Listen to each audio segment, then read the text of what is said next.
Hello and welcome to episode 130 of the Foundry Roundtable, the podcast exclusively covering the Foundry for Star Trek Online. I'm your tame Foundry author, Dragoon1701. With me is Greendragoon, who is normally only available on his own streaming service. I have a streaming service? Yeah, and you charge exorbitant fees for it. It's horrible. Oh wow! I wish I had could see some of that money. Well, it all comes to me, so it's a nice little deal for me.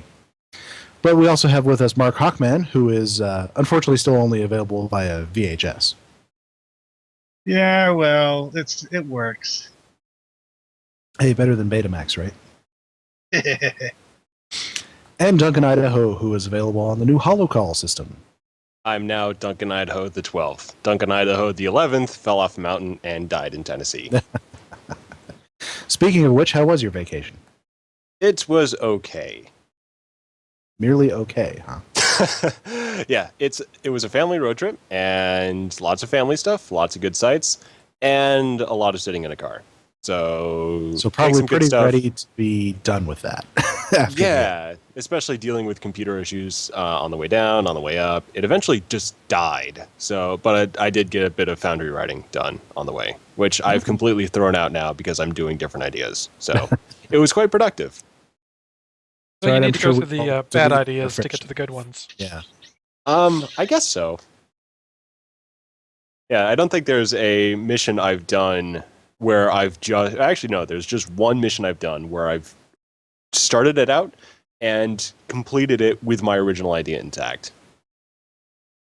Everything else has just been constant process of iteration. But you got to see how it starts to work and eventually find something that does work, and it's good. Well, that's how the pros do it. Well, let's see. We start off with a little bit of news tonight because we got a nifty thing that is just recently announced to be coming with Season 11.5. And no, it is not the canon model for the TR-116, although that is pretty awesome. And on Tribble. And on Tribble. I've gone to test it out. It looks fantastic. I can't wait to be able to use it. And the other cool new thing that we got announced is a cosmetics system for ships.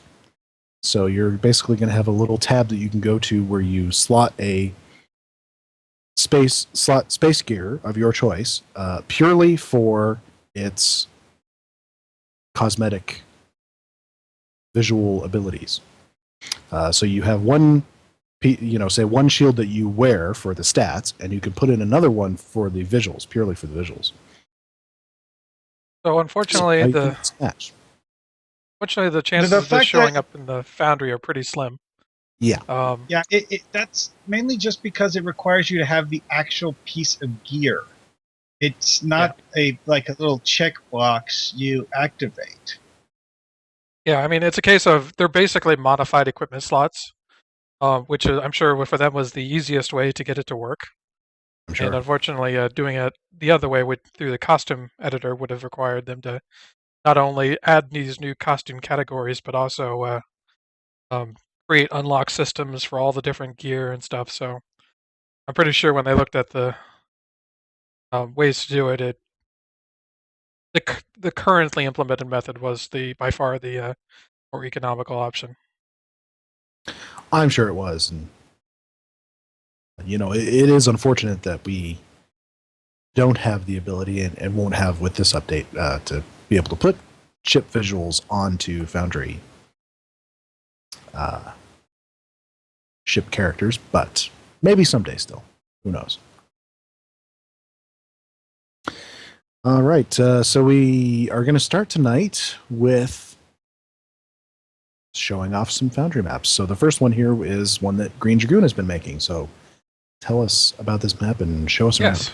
So as I showed off a couple of weeks ago, I showed off one of the decks of the USS Agamemnon. And late last week, I more or less got this one done, which is the following map I worked on. This is actually takes place immediately after the previous map I showed. So this is the other deck of the Agamemnon. And start out here, having come off the turbolift, and you're presented with a choice. So I will let you guys choose as to which direction we go. Left or right? Let's put it to the chat room, left or right. And of course, Mark tries to go straight. Well, we'll I wait had to till check. the So it sounds like, while we're waiting for the chat room to catch up,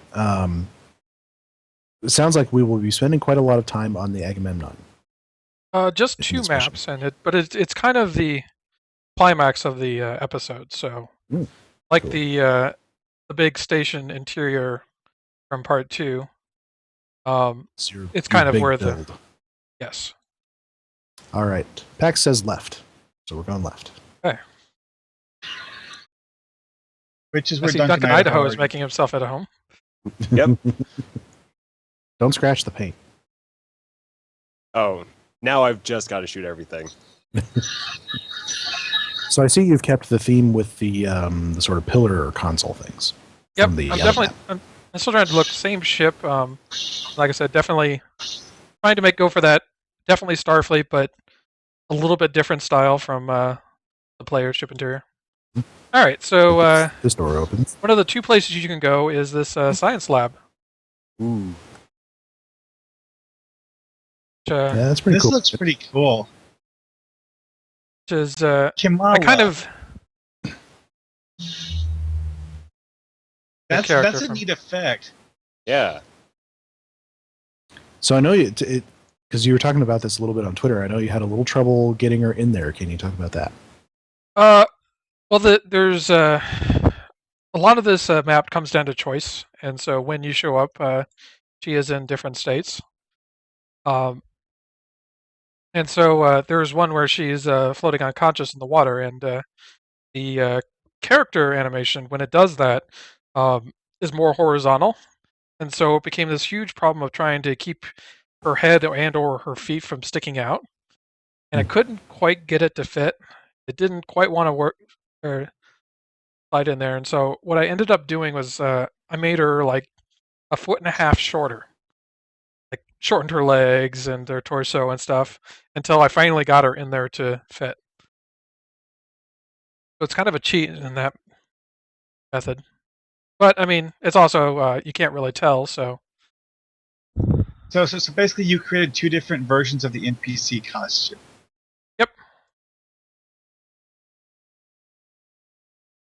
I really like what is on the ceiling here. Yeah. Yes, these are the underside of some of the generic consoles groups. See, I didn't know they it would did be. such a good job with the pipes on the bottom of these.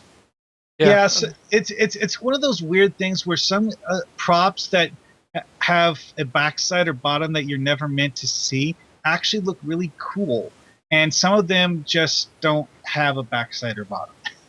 Yeah, Well, I think in but this the case, the tanks and the pipes were like a common asset they used several times over in making these different assets. A similar prop is used as part of some of the Cardassian exterior maps, where they put them in varying heights. So I guess it's one of those things where they weren't sure if they were going to have it recessed into the ground, so they built a bottom just to be on the safe side. Either way, it always goes to show you should often try playing around. You don't have to show all of an asset to make good use of it. One time, a long time ago, Kirkfed, who's one of the really, really old authors in the community, was asking around about, he needed stuff to put on his ceiling. So I went through the asset list, which was much smaller at the time, and made a whole bunch of screenshots of stuff that had interesting looking undersides to it that you could sink into the ceiling to make lights and stuff like that. And there's, crates and the underside of the little floating hover pads that people can push cargo around on, that sort of thing. That if you're looking for stuff to put on ceilings, just go through the list and look and see what has an underside to it. Well, one thing surprised? that's very useful to remember when previewing things in the list is that you actually have the ability to rotate assets when you're looking at the little preview pane. Yes, you do. Very, one of very those useful, things which that, we didn't always have that, by the way. One of those things I think that we as authors, and I am absolutely as guilty of this as anyone else is, we often forget the ceiling. We have all Yes. this stuff built onto the floor, and then we have this utterly blank ceiling with nothing on it. And Like in your hallways, for instance. yeah, well, that was also object. I couldn't Yeah, afford to put anything up there. I know you are running up against the object limit in this particular map, so I Yeah. forgive you for that. All right, So the where to next? Lab is loosely inspired by the cybernetics lab from TNG. It had that central base and then out of all the consoles surrounding it. All right, so we got to stop off here. This is my transporter room. This is actually where you end up at the very end. Ooh, this thingy. Oh yeah, what you were showing off on Twitter the other Fine day. rubber banding. Ooh, pretty. You made a translucent floor. Yeah, so This is very cool. somebody was How asking me. Did you get it to do that thing with the little gray lines? I mean, it looks like an asset you position so that it's like 0.01 above the green force field prop. Those which are asset cave is walls. Say that Huh. again. Cave walls. So they're these squarish panels that are meant to be used in cave, and I think the idea behind them was that they are holding back the rock. Hmm. You see them like all over the place in the cave, various cave maps in Cryptic. But they taper off at the Especially top. the green ones in the DeFerris set. Yeah. Mhm. They taper off at the top, and so you can actually see the wall widens below the glass. Yeah, and that And then it works just sunk really well for this. Yeah. The fun thing is the ring of pipes going around. Yeah. Those are the same prop as that those pipes that you saw sunk in the ceiling of the lab. This is what the top of the asset looks like. Yeah, and So, you so, get- so there's a pipes. bunch of those tanks buried under the floor. and more warp core bits too. I tried the recessed floor lights, and they were just too small. They didn't look right. Now it was interesting when you were talking about this on Twitter. You showed several iterations, and you were getting ideas from us and everything. And I think where you ended up is really, really, really cool. Yeah, I mean, I tried a first version where I had several different pieces of glass kind of formed into a circle, and they overlaid poorly, and I just really yeah, didn't like the it. glass is not like the carpet, where the carpet overlays, and it just it doesn't show a seam. Unfortunately, the glass does. Funny thing, the outer portion of this center pad is a poker table. Ooh, I see that now. Now you can't unsee it. True. So I'm I was wondering what you got for that octagon in the middle, and yeah, that's it. All right, huh? I'm curious if you ever had experimented with the other styles and colors of glass. I did early on, especially when I was trying to make the overlaid glass work. And I decided on this because it's less transparent than any of the others. I mean, True. the other ones are like super transparent. I mean, like unless you're just the light is hitting it right, you really don't even see it. And so this one not only obscures, but I mean, depending on your graphics settings, even blurs it a little. Yeah, I've got a little bit of a blur effect on this, and it does add a little bit of that color to the room, which Also, another thing I noticed from this is that I see a shadow of myself on the glass surface and on the objects below. Makes sense. So you got the rest of the transporter room here as well, which is pretty good Yep. looking. And this is mostly just me using console groups to try and keep my object limit down, because this is one of the last things I built. So I took advantage of the here. Now the really funny thing is, and this is probably just a product of me being a Foundry author for a long, long time, is that the very first thing I notice is that this console is not completely centered in the booth here. Could very well be. I see that. I don't now, think too. 'Cause that's the sort of thing when I'm building something that annoys me so much if I can't get it quite centered. Yeah.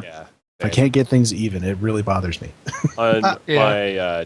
my continuity revamp, my 4th mission, the last major thing I did was just move one column perfectly, and it took about 45 minutes. I'm not surprised. Yeah, this is literally one of the last things I built on this map, so I haven't had as much time to May not mess have with it. tweaked it as much as you might have others yet. All Did- right, what else all we right. got here? I tried to Alright. remember just how many hours it took me to build my Tholian transporter. I should publish the asset list for that sometime. Hey.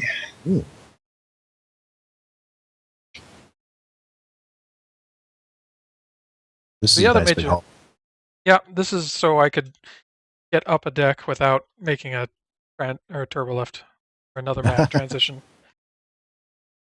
Well, when I did the Beta Rana incident, I actually built a 3-leveled Starbase just because I felt like it, and used those giant stone ramps for the to go up levels. Okay, so this is my conference room.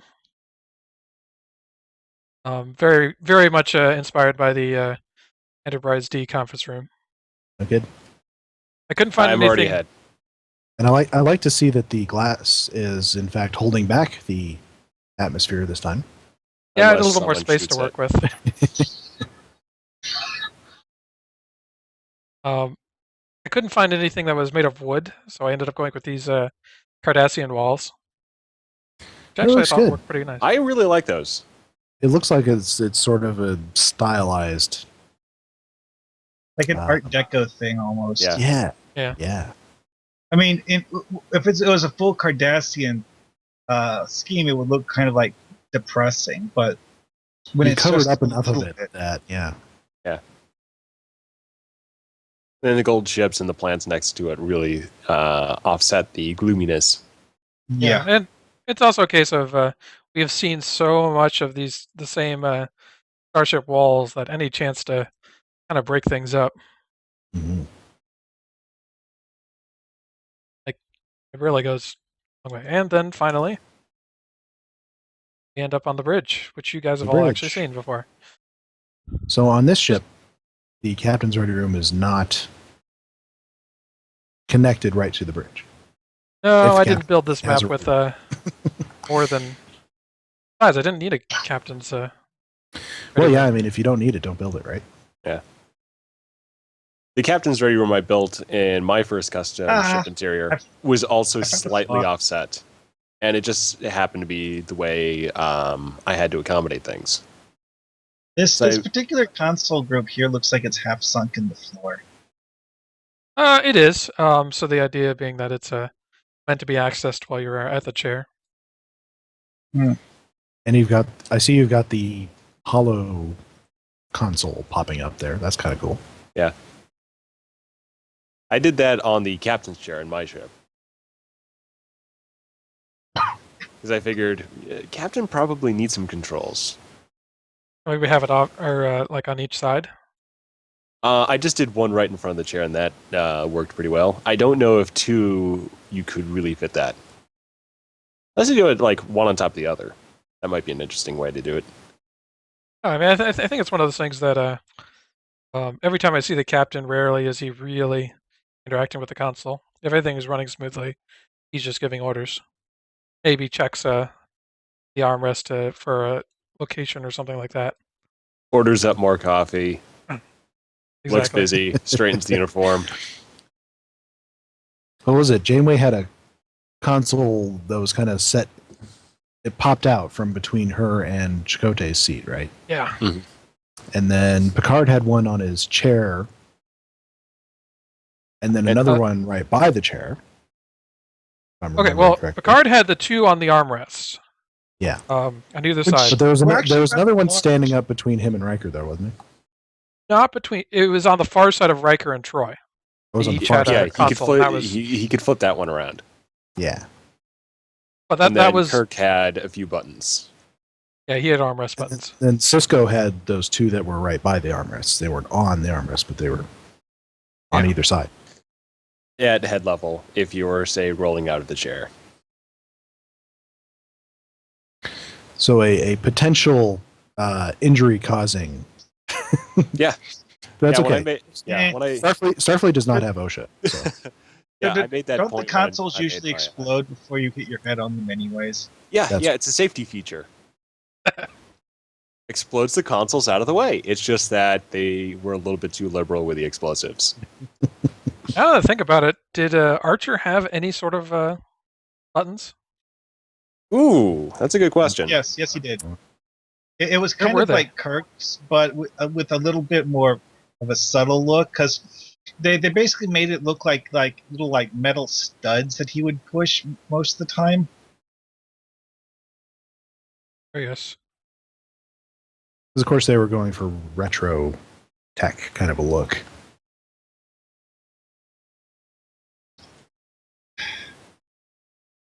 Speaking of which, I got a chance over the weekend to watch a show called Ascension.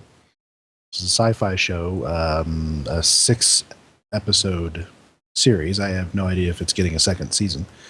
But it was kind of interesting because the premise is, what if the United States launched a generational interstellar starship in the 1960s? Oh, I've seen this. I watched it recently. Yeah. So you Wait, got people that isn't that the TV show where the ending? Oh wait, you didn't watch the ending yet, did you? no spoilers. Okay, yeah, No I know spoilers, what Mark's because talking about. The interesting part to me is the ship, which has this sort of retro 60s tech feel to it. Yeah, it's a very interesting decor they came up with for that, because it's the sort of thing that people thought of as high tech and futuristic back then, but nowadays it looks like old and dated, I guess. Obviously, we're a bit limited in the Foundry if we want to try and do that sort of thing, because we have to use the consoles we're given. Part of the reason Well, why we've got I some I more keep generic doing looking Champions consoles. Online shows, because of all the interesting stuff in Champions that would be awesome to be able to use in Stove. There would be some fun assets from there. Well, that any of Champ's assets are up to the quality level of so. Well, Champs has a very one thing I cartoony did style. a short while ago was swimming through a cave filled with radioactive waste, which, truthfully, I didn't actually have the details turned up, but it still looked pretty good. Yeah. All right, so let's Just saying. finish up with this map here. Okay. Is there anything else to show us? No, I think we hit everything on this. All right, because we got another one to check out.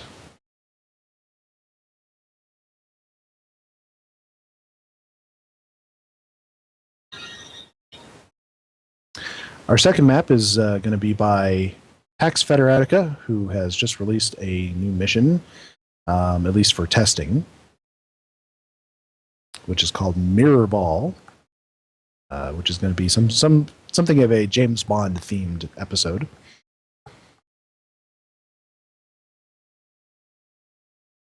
Kind of reminds me of the superhero themed missions Zorban used to do. All right, Dragoon, you're in a different instance from us, so I'm going to transfer over just in case. Now I need to fly to Honod 1 to trigger. Okay, got it.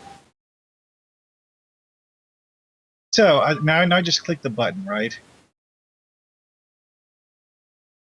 Or someone clicks the button. Yeah. Now we get to see Itrex, whoever that is. So, Sir Boulevard points out that Picard had text messaging on his captain's chair because he texted Troy.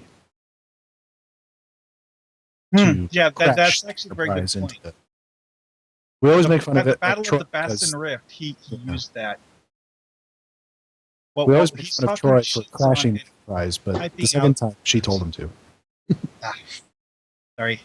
or he told her to. Dear Troy, can you crash the Enterprise for me? Thanks, Picard. No one crashes the Enterprise like you do. Riker always does it wrong. He knocks over my tea. Well, I can only think of one time when Riker threatened to crash the Enterprise, but he didn't really crash the Enterprise. Nope, he veered off like a chicken. This is very All Romulan. right, so Pax tells us that this casino is set in the mirror version of Nive 4, which is the planet that featured in the Valley of the Shadow series, which we played through on this show many moons ago. See, he's used the giant new Romulus wall to good effect here.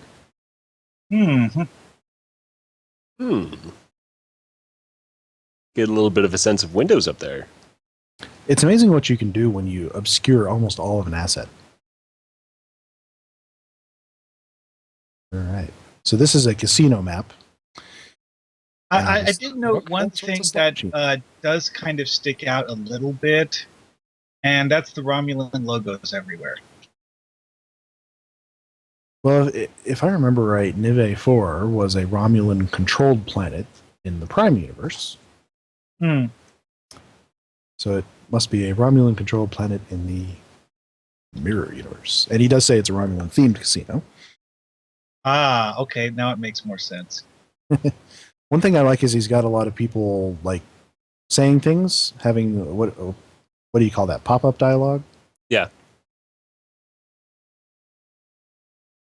I swear this table must be rigged. Spin the wheel and win. 5% VIG on what? Dancer holograms too. Definitely kind of has that Vegas feel.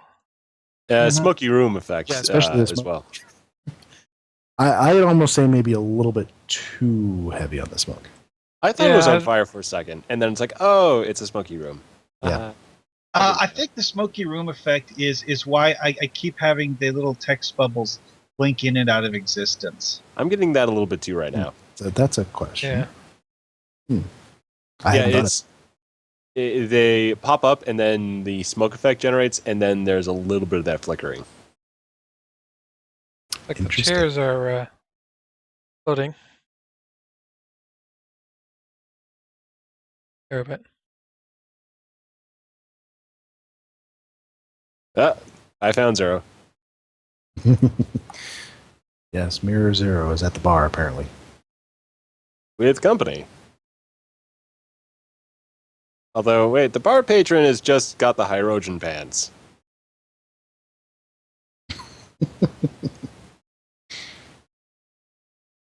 Oh, need to change from default. So as we look around this map, obviously this will be part of a larger mission and a larger plot, which I assume will have, I don't know, maybe our player character acting as a secret agent or something. Come here and play cards with a supervillain. I just noticed that Mirror Zero is not actually sitting in the chair. It's kind of like floating in front of it. Yeah, they're Oh, all that's what floating a little bit, but Yeah, some of these That's the chairs chair. are hard to actually. The chair's collision is So- a little strange. yeah, there's only a few that I found that have worked reasonably well. When I did, what was the mission name? Okampa New Year, I had a thing where I felt the need to make one of the characters sit in a chair. I think I did like 20 different takes on that before I got something that looked almost right. And in that case, I faked it by using one of those Romulan chairs that's L-shaped, so that the center point of the character in question was actually in the middle of the L, and it only looked like he was sitting on the chair. He's actually floating in midair, but you can't tell because the floating in midair is out of sight. I think the most difficult one that I've ever done was try to get people in the bridge seats on the Galaxy Bridge. Mhm. So the people are really too small for the chairs. Yeah, I think it's that stool position. It just doesn't fit really well with these actual stools. Sit stool. There might be some other, either the other sit animations might work better, or there might be a better chair option. Who knows? Yeah. Something to test. I have noted that the animation choice does make a difference, yes, but so some chairs, like you said, that some chairs just don't seem to want to work right. Like this one, I'm standing on it, but my feet are floating in midair. So the flat surface that is used when it calculates where someone would sit if they're sitting on it is the flat plane that my feet are resting on, but that's above the surface of the chair. So Pax, I'd love to know what your object count is at right now. I don't think it, just looking at there, it doesn't seem like it would be unreasonable. Although the rows and rows and rows of consoles, I'm sure it stacks up pretty quick. Yeah, it might stack up pretty quick. I wouldn't do more than one room of that. Wow, I just noticed something. The smoke effect is causing you guys' names to flicker in and out. Yeah, it's it evil doesn't seem smoke. to interact well. Yeah.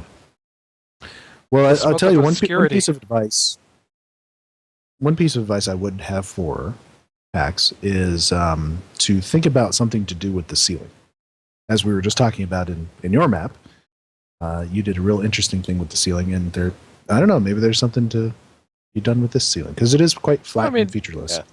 The one thing that I've done to break those up is just have another floor piece, different color, just offset a little bit lower than that, and maybe arranged in some sort of pattern. Well, it would be some chandeliers would work great up there, and be large enough that kind of breaks things up. One observation I made is that with the way he has the smoke effect, it makes the ceiling look like a yawning black void. So maybe take some of like the lighter carpet colors and take some small squares of those and arrange them in interesting geometric shapes or something.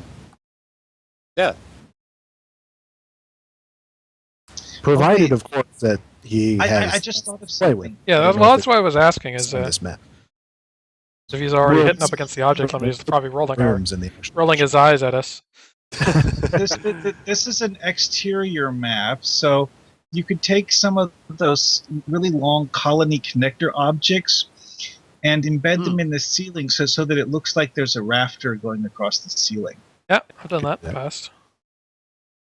Trying to think. I've been in plenty of casinos, and the casino floor looks totally perfect.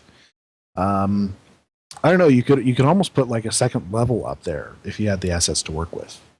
You could put a few rows. You wouldn't have to necessarily go up there, but you could make it look like there was a balcony around there and another ceiling higher up, and you could have some people walking. You could have some rows of whatchamacallits, slot machines, that sort of thing. Kind of like the way they do it in Starbase K7, where they make it look like there's a second floor to the lounge area, even though there really isn't.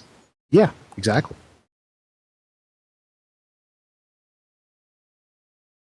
I've done it.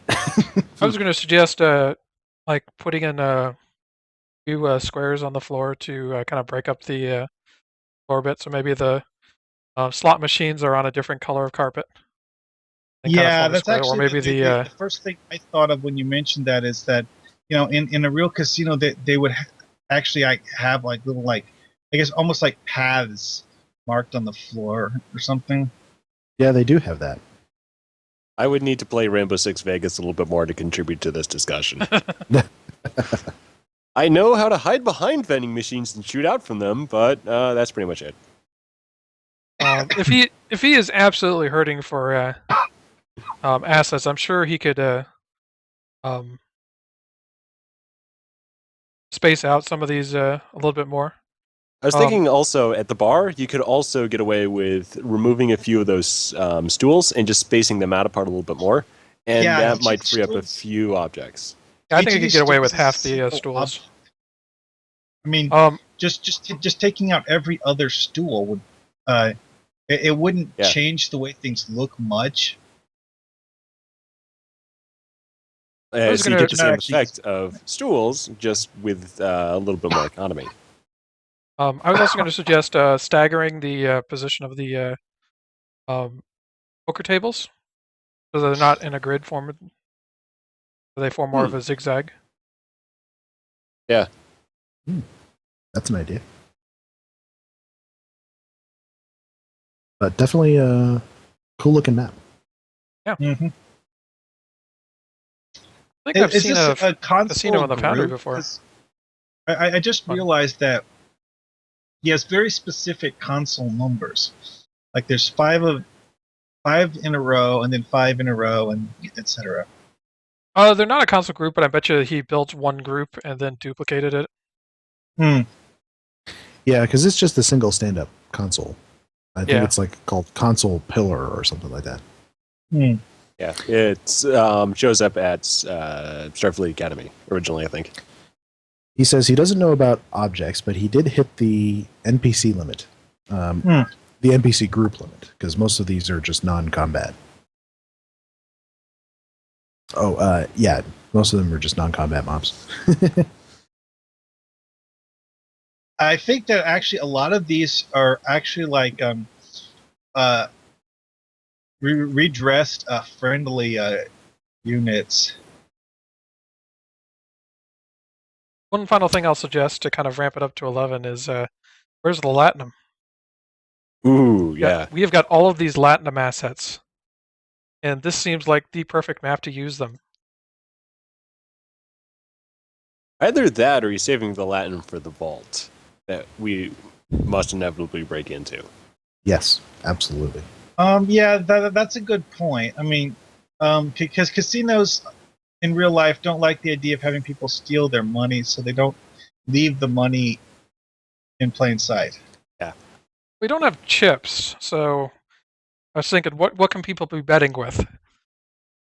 Quatloos.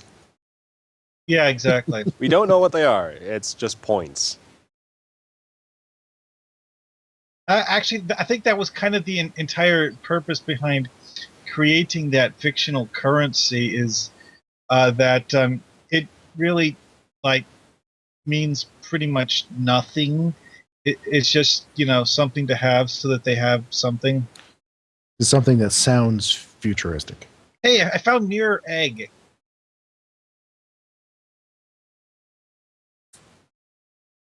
In the mirror universe, is he also an Undine?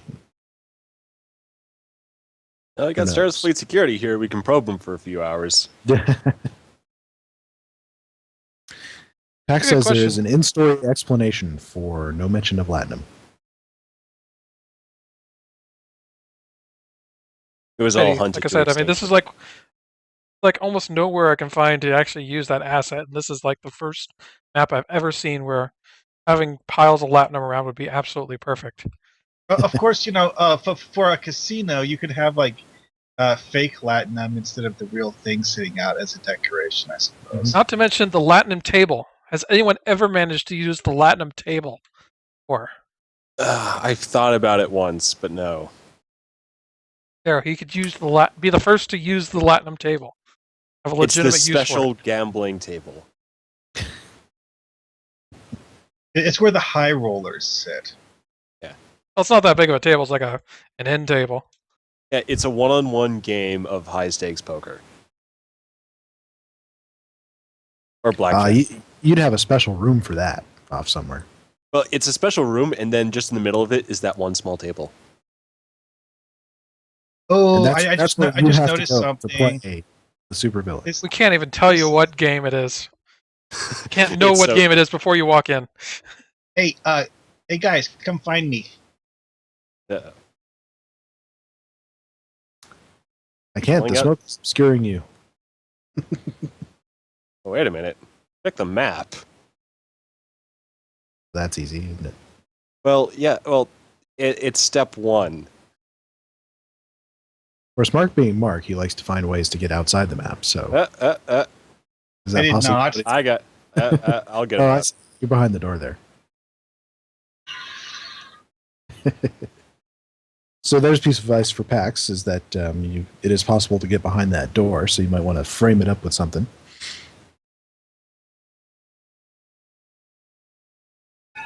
Oh, there we go. Okay. It's maps like this that make me really, really wish we had some form of ability to play specific music in the Foundry. Even if it was just the library of music in the game, and you just set map music. I just wish we had that, because I'm sure there's something that would be sort of bar or casino themed that you could play. Well, we do have certain props that make sounds. It's just that getting those to sound like music. Yeah.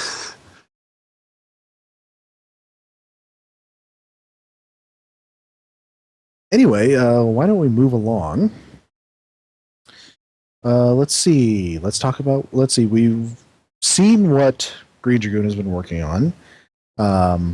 I honestly have not been working on much of anything because I've mostly been focusing on the Breach event, and finally that got over. I haven't done much since then. Other than keep up with the voting for the exploration mission Starbase Magellan crew, which we are on our very last one, which our very own Ambassador Dennis is the lead. Yay. I always thought she was an interesting character. Yeah, the Pack-led ambassador. So when we have that vote done, Greendragoon has told me today that he has finished transcribing all of the objects for the Starbase Magellan interior. And exterior. Which is excellent. And exterior. And so when we get that voting done, I will collect all the sliders. I'll make nifty, single screenshot versions where it'll tell you all you need to know. And then we will be ready to start our Foundry Challenge. Yay. Very cool. I get to build my third exploration mission since we started talking about this. Well, it's not our fault that you are that fast in building missions. Or that slow in starting contests. The rest of it's really slow. Because I built the first one in anticipation. Hey, I might be able to enter this in the Foundry Challenge. It's like, oh wait, but we're taking a little bit of time. Oh, I finished that one.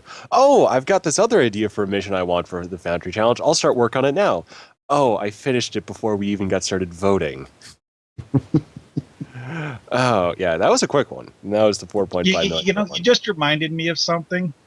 The reason why I made Osa Patrol. There was that old thing that they did when they redid the galaxy map, was for making patrol missions to fill in all of the systems that didn't have cryptic made patrol missions. And I know you've been working on your Osa Patrol mission, haven't you? Yeah, I haven't finished it yet. I did that one version a while back that, in retrospect, it wasn't actually complete. So I decided to do some more stuff with that, and, well, almost done. Not quite. And Duncan, you mentioned that you were able to do some writing even though you threw it out on your vacation. What mission were you writing for? So I was actually writing for not only my exploration mission, which I've got the characters lined up for, but I was also planning on taking one of those and using him in my new season of the Starfleet Security Files, my mission series. I've decided to do a different mission plot. So he's no longer going to be in that mission, but he's still going to be in my exploration mission. So technically, I've been doing writing for Pulse. But since I've been back, I've also been able to do a little bit with character work for my first Starfleet security mission, and also a little bit of writing for Trident Part 2. So, yep, still a lot. Still trying to finish up Trident, and that's going pretty well. And I'm getting some pretty good dialogue options there, especially for the character of Pym, kind of the comedic. And he may have a hand in the temporal Cold War in two dex boxes, and that's it. So we'll see. Now we've been talking about the three of us, our building styles for years now. Are you one of the people who writes the mission first and then builds, or do you kind of do it simultaneously, or build maps first and then write? I do it simultaneously. So I sort of set up the groundwork for a map, just basic structure until I can play some characters. And then once I have those in, I'll start doing some writing. But also as I'm working on the mission objectives and the story structure, I'm also putting in dialogue options for that, even without the NPCs, as pop-ups or just NPCs that I can start writing the dialogue for, but without having placed yet. So I definitely do both, and it's just a sort of work as I go approach. And that's been working out pretty well. I tried doing a little bit more primer on the first mission of the Starfleet Security File Season 2, and that would have been the first mission I would have written more of before I started, but now that's no longer the case, since all that dialogue is moot. Photonomy, which is my latest mission, the part 6, is actually the first mission I've written in since about I started with the Foundry 5 years ago, that I actually wrote it entirely as I was building it in the Foundry. I did not write any of it in an external thing, because I knew I was going to have a bunch of playtesters and editors, thankfully. Yeah, that helps. Not sure I'd do that on my own missions, but for that series, I knew it was going to be playtested a whole bunch of times, so figured I could possibly get away with it. I've never actually done a mission where I wrote things outside the Foundry, but I've plotted things on paper a few times,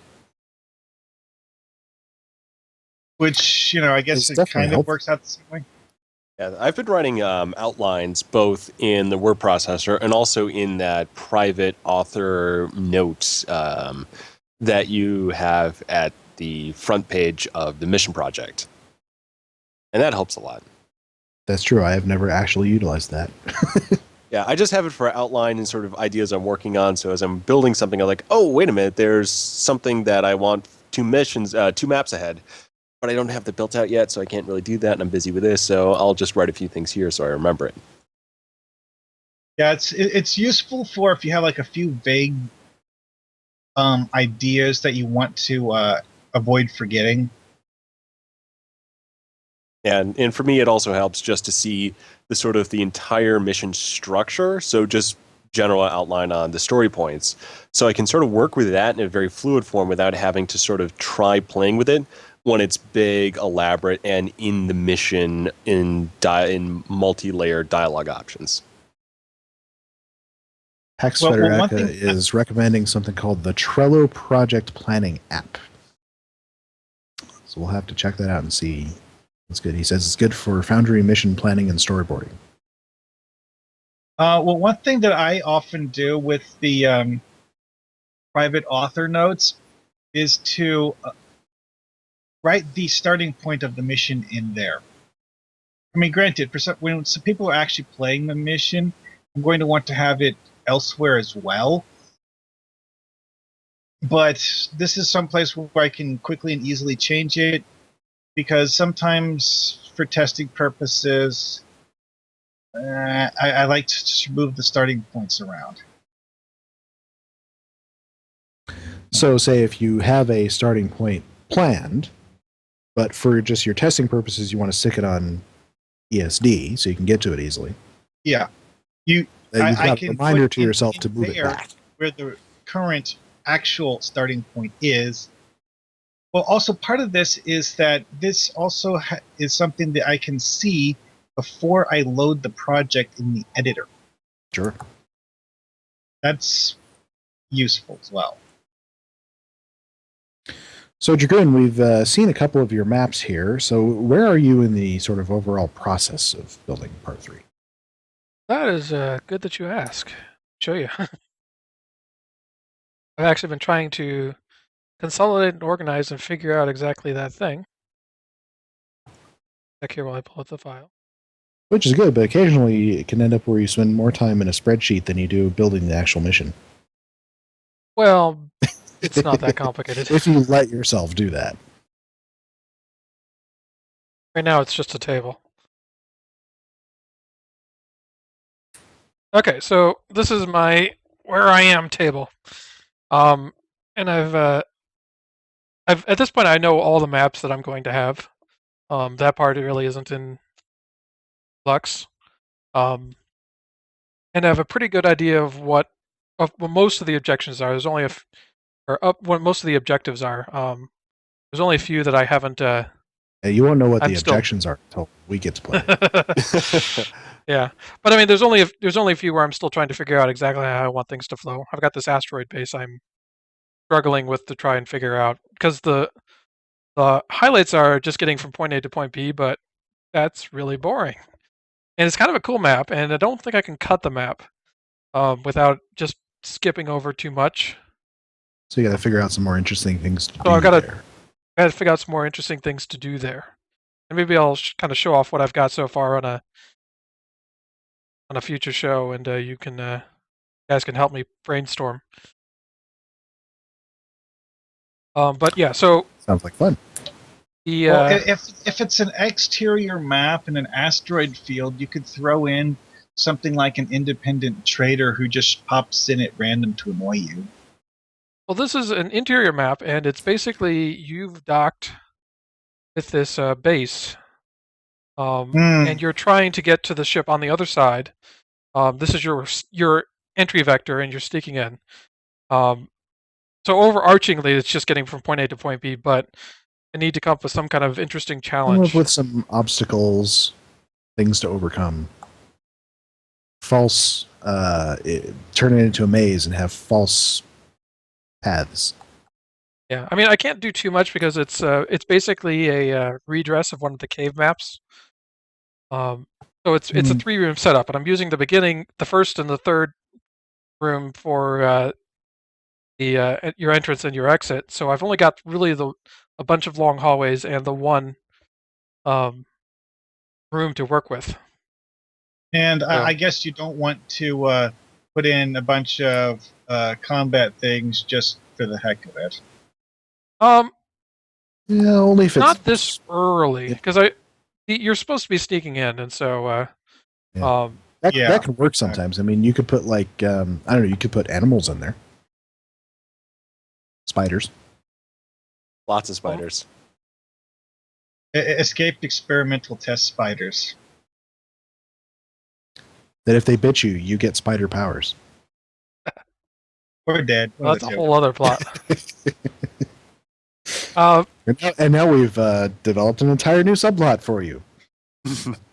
Yeah, I just turned it into a 15 map mission. Coming 2021. Yes. We've delayed you a further 5 years. But anyway, that's a neat way to keep track of your progress. And yeah, I mean, obviously, it will feel very satisfying to turn those squares green. Yeah, so green ones are ones that I've more or less have built. There's not too much to do other than lay out the objectives and set up all the interactions, that sort of thing. The yellow ones are ones that I've at least started on and started exploring.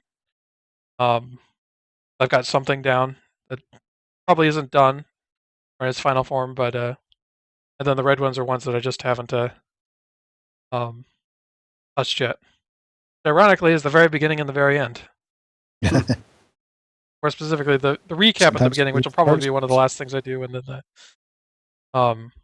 Well, I remember you doing a recap for part 2, which I thought was actually a good thing to have. I want to do the same thing, so it's going to be a variation on what I did in part 1. Shadows of MIDAS.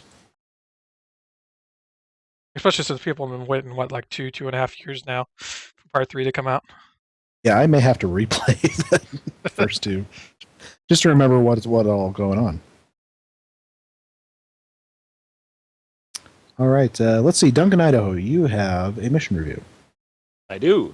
Let me just pull up the mission information so I can be sure that I don't butcher this horribly, because I do want to do this mission a little bit of justice. So the mission itself is called The Terrible Teens Episode 1. And the author is someone I'm having to look up right now because it's not being displayed right now on the mission information. But it's Kendra over on... AlenisKendra over, and I picked this up on the StarbaseUGC chat. And basically, it is a little bit more of an unconventional Foundry mission compared to what you normally play, because what we generally deal with are sort of more elaborate sci-fi stories, and this is much more a sort of very focused character study, at least as far as I interpreted it. So the basic plot of this mission is that you have this individual, a 14-year-old half Vulcan, half Bajoran, who is having problems. So she's acting out, she's causing potential major interspecies incidents, and it's because of deep emotional problems dealing with her background, struggling through life, struggling with her position. She's intelligent, sort of set up to be, you kind of think about it this way, a little bit of a Wesley character, but relatable, likable, and having some justification for being at the center of things. So it is a very interesting take on a somewhat established character type, but just in a completely different direction, and it's a lot more interesting. So you start off on Space Dock, and you talk to a behavioral specialist who provides you background on this individual, Tapasha, and you just get a really well-written, full explanation on backstory, her psychological type, all the information that you can need for the character. So the dialogue is really well written. You have really intelligent options, and a lot of those are directly involved in the plot later for the justification and backstory for the actions this character takes. So you can go through it and just skim right through, and you get a relatively short series of events happen that involves this character. But if you delve with the backstory, it is a lot deeper. So it is really well written, very authentic, and shows a really strong understanding of psychology in particular.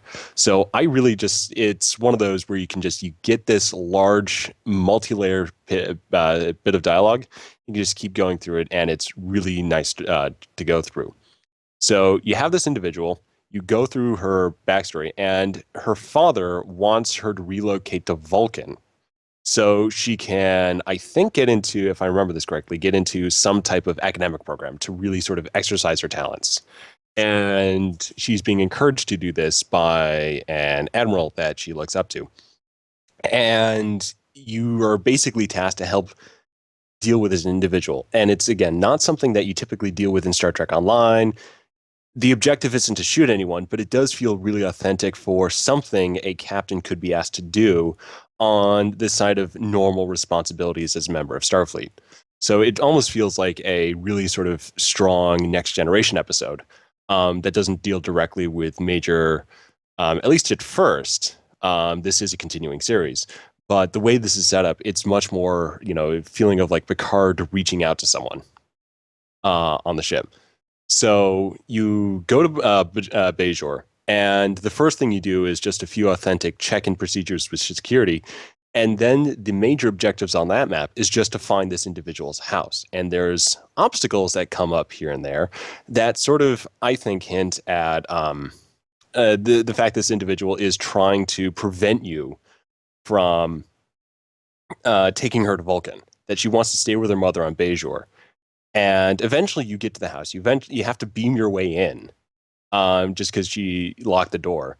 And eventually you have to break down this individual's door in a very nice, well thought out interior home environment. So custom ground map, I think repurposing one of the Cardassian interiors, but with a lot of really intricate detail.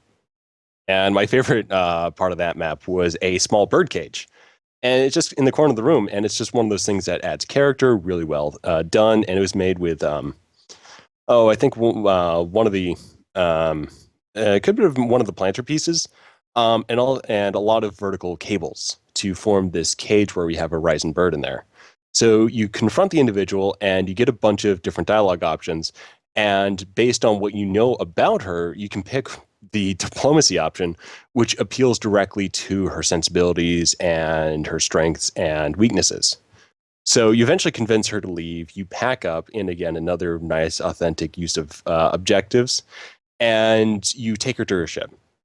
And you get in the ship, and you just move a little bit, where you get a Ferengi distress signal. So red flags right there. You go to the Ferengi ship. Your ship gets disabled, and you're confronted by individuals that this the main character has wronged in some way. The character then decides to take things on herself and try to fix things, presumably. And that's where the mission ends. So it's really just a setup. But as simple as you can plot out the main objectives, there's a lot of deep, rich character story there. So I really liked it. It's not a conventional Foundry mission, but it's one of those things you really like to see people do with a Foundry. Because it's just really creative and very, very passionate. So it sounds like as a part 1, what it's doing is making you care about the characters so that you want to see what happens in the rest of it. Exactly. And it's one of the things you do have to sit down and invest yourself in, because otherwise it's going to be a really short mission, and it's just going to be a few options, and you're not going to see the whole point. The whole point is in the details, and those are very nicely presented. And you don't have to go through all of them. I was encouraged when you said that those details actually are important later on. Yeah, and they're nicely highlighted too. So you have a lot of different things you can explore, and you don't need to necessarily understand all of them to get a rich view of this character. But they're well written, and they're interesting, and there is a great job. Kendra did a great job with formatting too.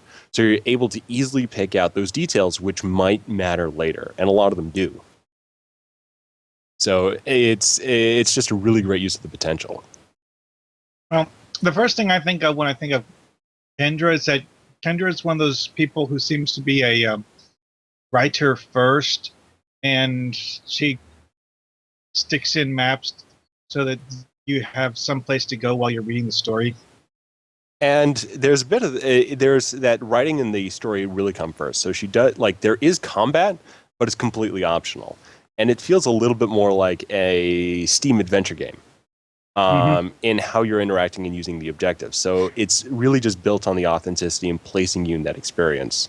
So it is very much a storytelling mission and not something that you go to primarily to shoot things, because you can go through the mission without shooting things, but there is apparently combat in there somewhere. I just haven't selected those options.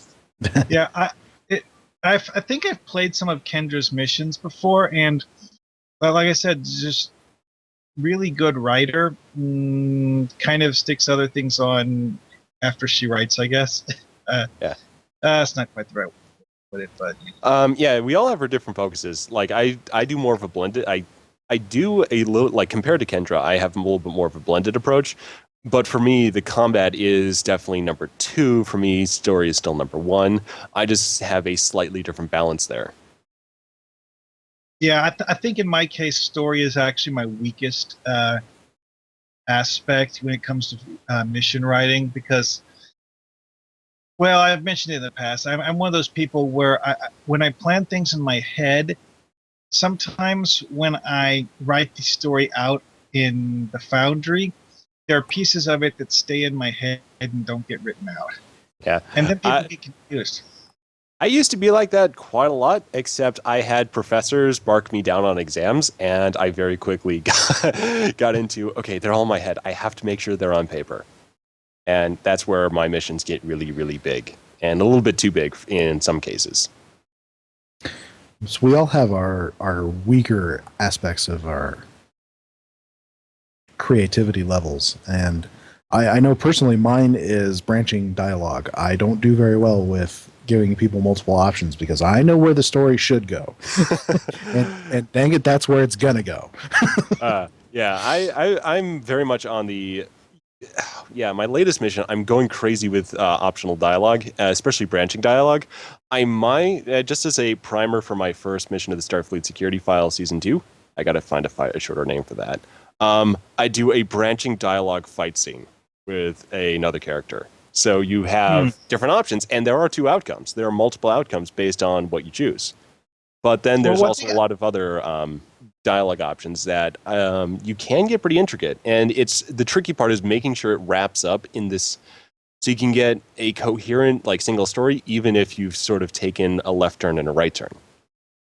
So what I kind of do for optional dialogue is I try and look at it as if two different captains were going through it.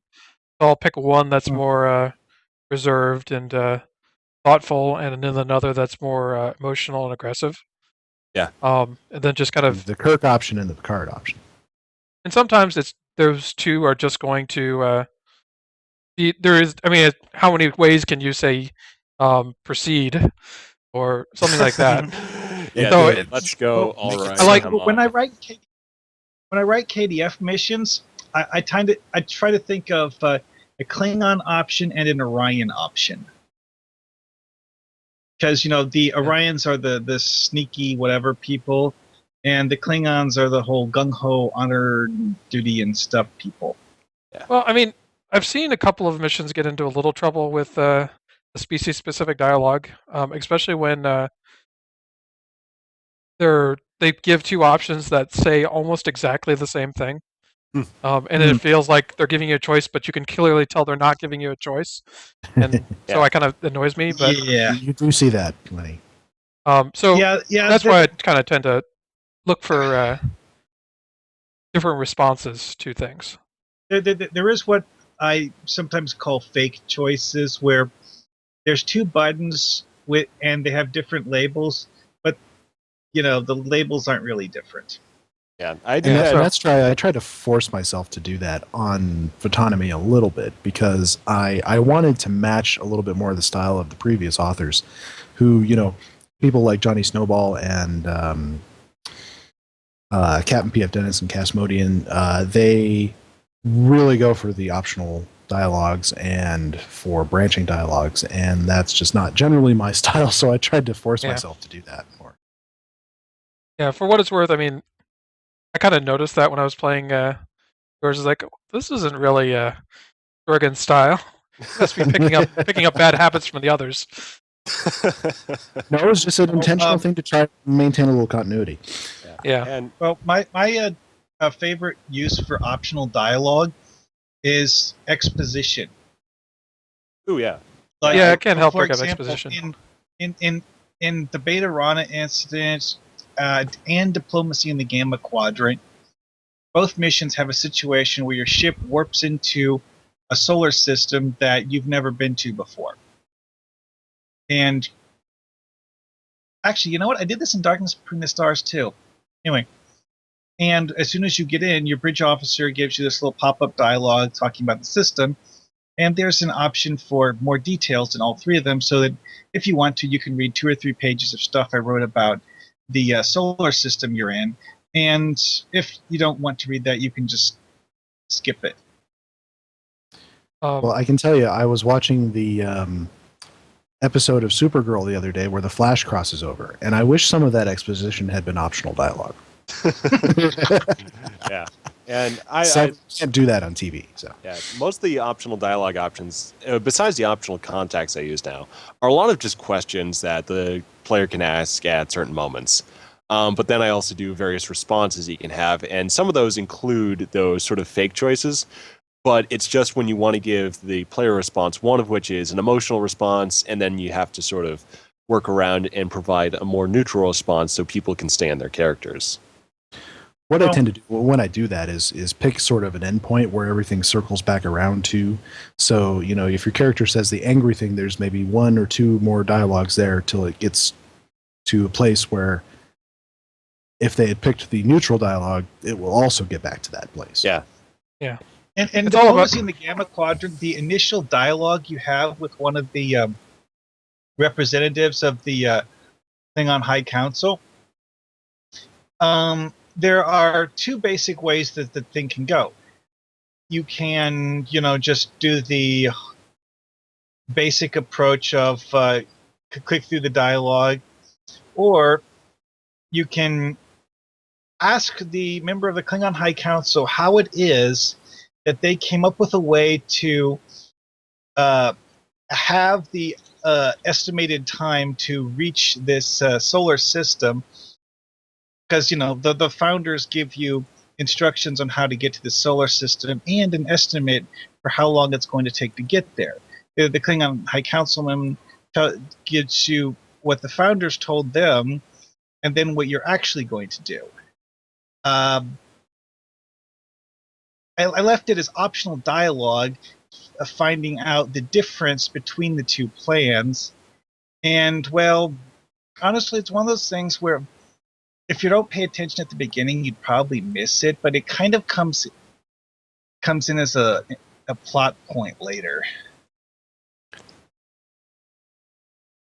And that is the danger with having dialogue that the player may skip, is that they might miss something that is important in the end. So you got to try and be careful that any mission critical dialogue the player will see. Now, whether they will read it or not, I don't know. But you got to make sure it gets in front of them. Overboard in that mission on the optional dialogues. Yeah, I think the last thing I've done for optional dialogue, well, there's probably a few if I go back to the missions, but the one that sticks out for me was in my first mission. There's a point where a character confronts you about coming to this meeting, and you get a choice as to whether or not you can admit that you are investigating and are working with Starfleet security, or you can continue to deny it.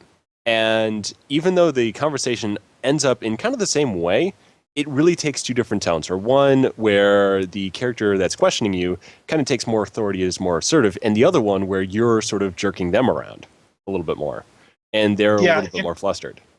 In that example from Diplomacy in the Gamma Quadrant, when you're talking to the representative of the council, the guy kind of gets this sort of like what's the right word?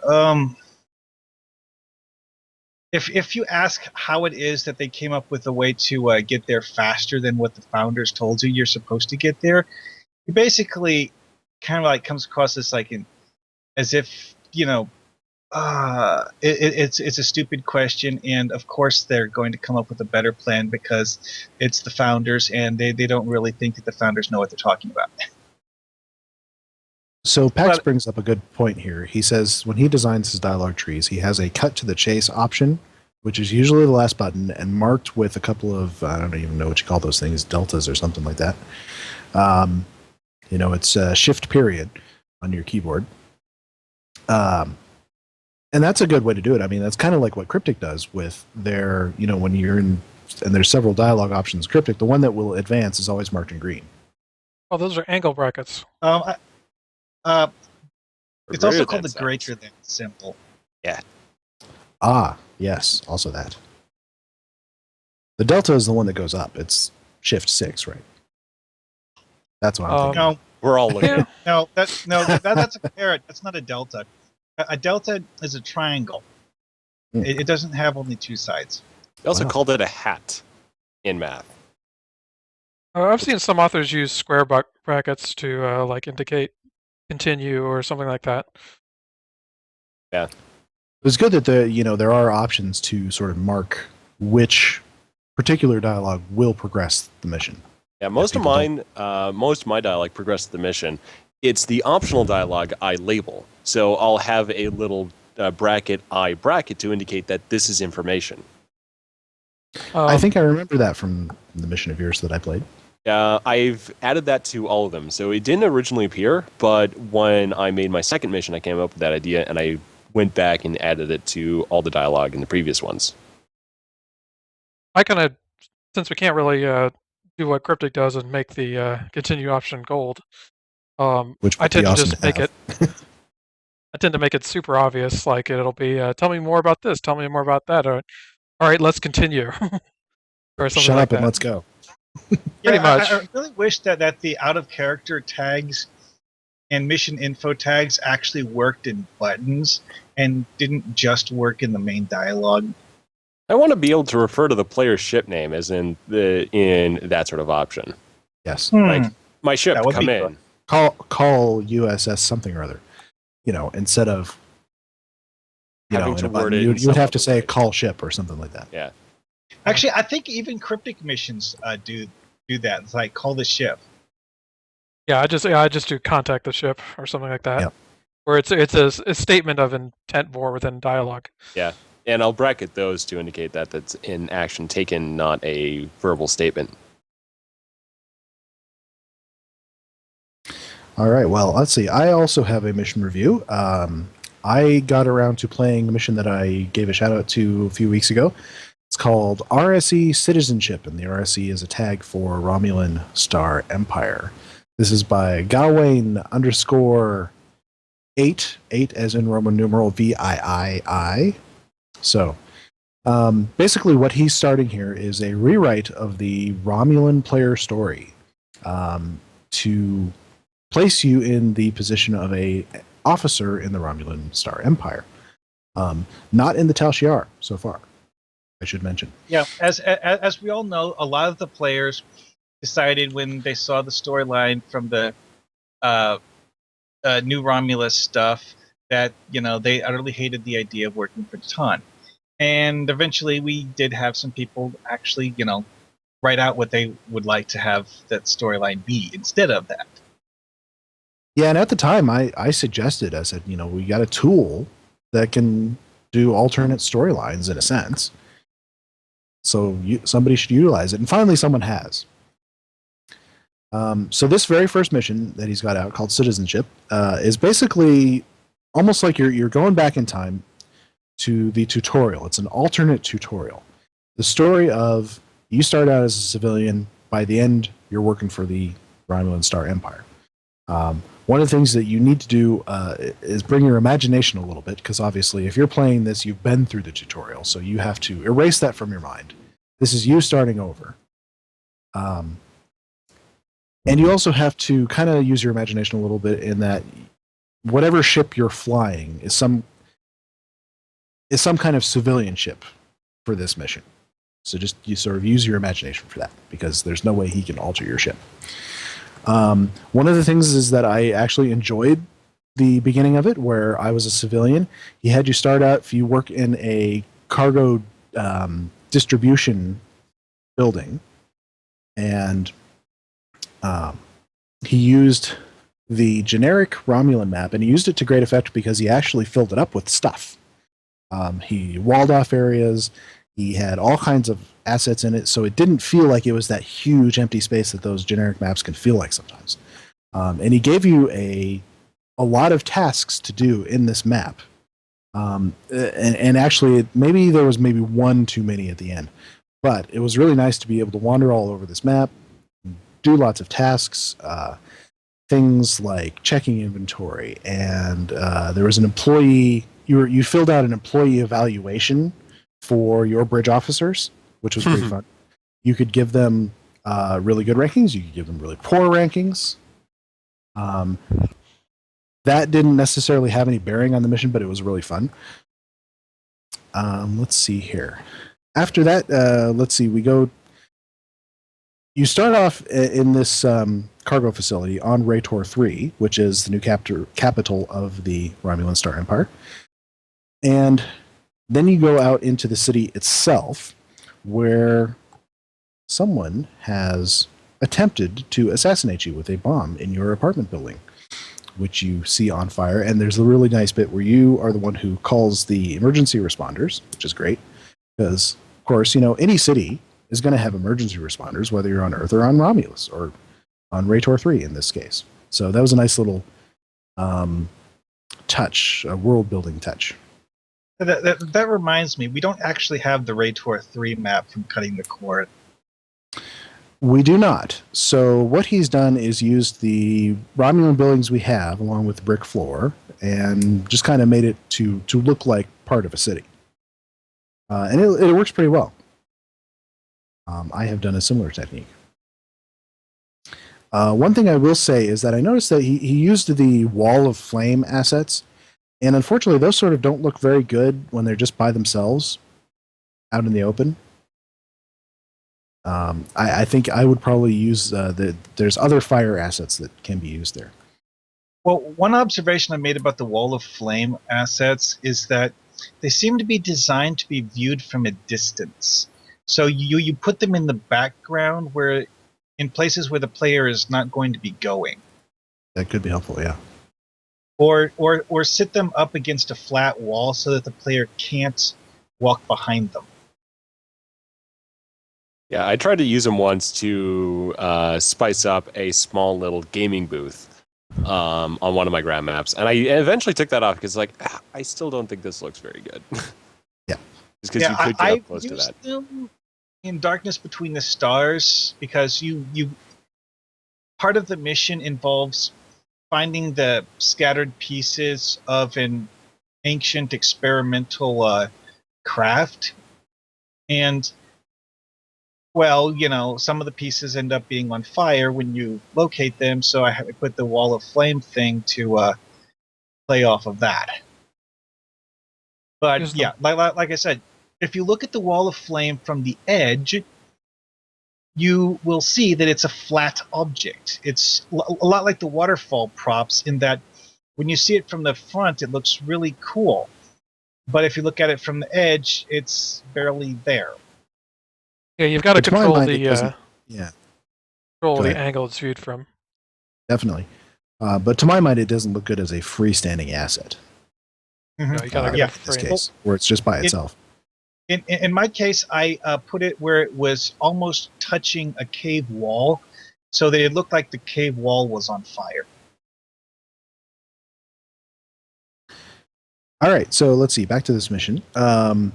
One of the things that he does is he kind of parallels with the events that happened in the original Romulan player storyline. One of which is the Kittimer Conference. So you go to this conference, but in your capacity as a civilian working for the Romulan government, you're transporting something to the conference. One of the fun things he does is he explains about why you have Tovan Kev with you. Because, of course, if you're a Romulan captain, you have to have Tovan Kev. Much to the consternation of many players. So in this case, he explains that the Kev family is actually a very large and influential family in the Empire. And the Tovan Kev that goes with Republic captains is a cousin of the Tovan Kev that eventually joins your crew as an Imperial captain. They just happen to have the same name because it's a big family, you know. Let's see. So at the end, you are essentially drafted to be a Imperial captain because of your actions during this mission. So that's going to be the launching point for the rest of his missions, which will be hopefully, I imagine, probably paralleling some more of the events in the Republic storyline, which would be interesting to see from the other side. Overall, I think it was a really great mission. There was he fell into the trap that a lot of us do, which is he had a couple maps where there really wasn't very much to do. It's a very easy thing to fall into, and sometimes the answer could be different for each one. Sometimes the answer is to add more things to that map. Sometimes the answer is to eliminate that map. Maybe that dialogue can go on a different map, or sometimes you just got to leave it like that because that's what the story needs. Let's see. Otherwise, I thought it was really a very cool start to what could be a very cool series. And I'd love to see more alternates to the storyline. I think that's something that the Foundry can do. It's also nice to see people who, like they talk about how they wish the storyline did something different. It's nice to see people who actually, like, okay, we think the storyline would be better if it did this, so we're going to write it that way. Yeah. Yeah, I mean, I think definitely... I've posted multiple times on the forums when people are complaining about a particular storyline. It says, if you have a story idea for Star Trek Online, we have a tool where you can build it, and other people can play it. Yeah, I mean, it's one thing to complain about the storyline, but I mean, it's very different to go actually take it up and try and do something different. Yeah. That's what I did to get started with the Foundry. Is like, you know what? I kind of want to see a different type of mission. I'm going to go make it. And that's also what I've done more recently with the exploration series. Like, oh, I want to see more exploration missions. I'm going to go make them now. Huzzah! That was actually one of my first missions was an exploration mission. Because, well, that Darkness Between the Stars was something I did for a Foundry challenge way back when they were still being run by Brand Flakes, probably. Brand Flakes. And it was for the one where the tagline was that your captain has found something extraordinary in the depths of space that will change the way you look at the stars forever, or something like that. Well, for mine, the reason why it changes the way you look at the stars forever is the realization that a race was exploring this part of the galaxy millennia ago, and if not for the fact that they had this unfortunate accident that disabled their ship, well, you know, we might be living in their neighborhood.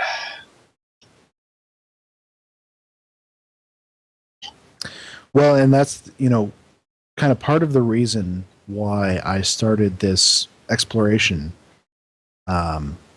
anthology series that we're all going to be starting to build for very soon, is because people were clamoring for something to do with exploration, which, according to the latest Priority 1 interview with Gecko, there is something that they are starting to put on paper, is some kind of exploration system.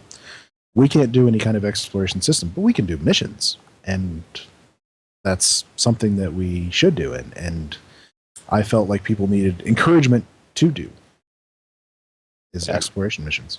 And the feedback I've gotten so far on my 2 exploration missions is that people really like those. And those are actually Trident Part 1 and Eons are my 2 highest rated missions. And especially Trident Part 1.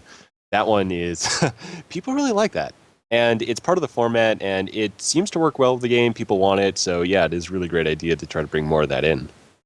Well, it's nice that we have your exploration mission kind of as a test balloon. Yes. I am the guinea pig. You are the guinea pig.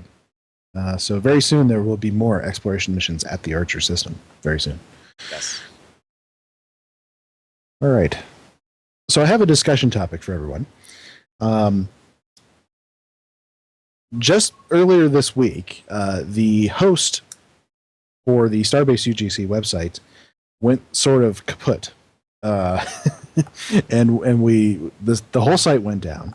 And they're trying to, that the guys who are the actual admins are trying to recover all of this and working from very old backups because, It's not everybody got a backs long up and storied history. This is a site that's been there for 5-6 years. And so the question is, when we bring this back up, what could be done with it that, what more could be done with it that hasn't been done before? How could that website help Foundry authors? How could it bring Foundry authors together? Encourage more utilization of the website itself? What things could be done? The one thing I'll say is that in trying to help some new Foundry authors recently, just cleaning up the way the tutorials and everything else in terms of the instructional videos, cleaning up how those are presented, that would probably go a long way, since as it was before, it was a very long stream, and with the most recent stuff on top, so if you wanted to get to the basics, you had to go quite a the ways back. So sort of laying that out in sort of a tiered way so you can more directly access certain topics would probably be one way to go. And a similar thing with the way that missions are presented and stored. So doing a bigger archive, splitting those apart thematically by faction and all that. And I think there's some idea for that already. Those are the 2 things I would definitely focus on for utility. Currently, or at least up until recently, StarbaseUGC was more or less a WordPress site. Yeah. Is it? I would kind of like to suggest that may not be the best format for what we try to do. I mean, obviously, it's advantageous in that We can set it up so like many people can post and stuff, but at the same time, it's not great at organizing information, especially stuff that isn't news updates. Mm. I'd almost want to think that maybe we need something, or at least in part, something more like a wiki. Could be. And that discussion has been ongoing of some kind of Foundry wiki. Well, the current Stow wiki on Gamepedia does have sections for Foundry related contents. Mhm. But It actually has a pretty good text-based basic tutorial. It's a little bit out of date, judging by the screenshots, but it's actually fairly good. So I don't know. I wonder if you need a better sort of main page that gives you news updates, but also has more prominent buttons to get you to pages where the tutorials are all laid out exactly and in detail what they are. Yeah. And I don't know if tutorials, WordPress can do guys. I that. mean, how many times has somebody like asked about how do we figure out which mobs are what or what levels they are, or what ships spawn when a group, and I have to go dig through years old posts to try and find the old post about where somebody actually mapped this out. So I mean, Now we did bringing used to that have stuff to the forefront. buttons for several different sections, and one of which was tutorials that were all connected. But they weren't all that prominent. Those and buttons. they weren't all that well curated. Yes. They were basically just a list that we never updated, and they weren't very good about like getting people started or showing them like, oh, well, this is the set go through, really get started. Here's some ones that dig more into specific details, organized by subject. It was kind of just whatever series happened to be made. Well, one of the things that we are thinking about doing on this show is revamping a little bit how we do tech topics and taking a more organized approach and essentially starting from the beginning. Almost a rehash of the Back to Basics series that Kirkfat did, because those are quite a bit older now. And it would be great to have a sort of one-stop shop for those videos, which we're going to also make as separate videos. Yeah. Or at least that is what we've been thinking about. And it'd be great to have a page that had each of those videos in sequence, exactly what they are, well labeled, well organized, and that's something that Starbase UGC could do for us. Another thing that I would do with that is to not just say, here's a video about the subject, watch it and you'll learn something, but have like an actual like text description of what is in the video, and Yes, have a few like what are they called? Too long didn't read. No, but Or too I long mean, didn't watch. like for if a certain subject goes from say 0 to 1 minute, then you start with another subject at 1 minute that goes to 2 chapters. minutes. Chapters or time codes, that sort of thing. Time codes, yeah. An That. index. Yeah, that's another one. Yeah. Well, like I said, I mean, well organized is a key to having a good page like that. Yeah, I mean, wanting to redo the or kind of restart the tech topics is kind of response to, because I mean, even Kirkfat's Back to Basics is probably the newest set of tutorials for authors we have, and those are now years old. Yes. Yeah. 3 or 4 at least. So I mean, and I mean, it's a good excuse for us to kind of get our act together and explain things better. Yeah. Which actually, I wouldn't mind putting out as a community question. This new series that we're thinking about starting, we could use a good name. So I'd love to hear some suggestions. So let's see. Looking at the this is the document that you shared with me, where you kind of went through some of the topics that we could cover for this revamped Tech Topic 2.0 thing. And obviously, starting with getting started, and what you're planning to do is make a new account, essentially a Foundry Roundtable account, and take us through the very basics of how do I first access the Foundry. Yeah. And then do an overview of everything that you see in the editor. And then, start with all kinds of different things, going through maps, going through dialogue, going through costumes, going through publishing. And once we got all that good stuff going on, then we can get, to the really advanced stuff, and probably some of the stuff that we've actually covered before, but here in a more organized manner. And also these videos, we'll do them on the show here, but they'll also be separated out so that they can easily be linked to people individually. So they don't have to go back and look through, all 130 episodes that we've done just to find one little tech topic that took, 5 minutes. Yeah. And I want that first one to be a good introduction so that we brush over like everything, but don't go deep into anything, but give them just enough information to make their first mission. So basically, they're the hello world of Foundry missions. Yeah. Which will be a little redundant for some of our listeners, but obviously that will be geared more towards people who have never done it before. I mean, it's certainly every once in a while we'll have somebody come in who is never worked with a Foundry, and I certainly hear more than a few people say, like, "Oh, well, I don't really know about that Foundry thing, but I got an idea for a mission." Like, well, maybe this can help them. Yeah, and we've seen a few of those people come through on the forums recently, and then just a little bit less recently, you had me coming in. So there's still that continuous group of people as Star Trek Online gets more players. You still have a sort of continuously recycling new group of people coming in, exploring the feature. Yeah.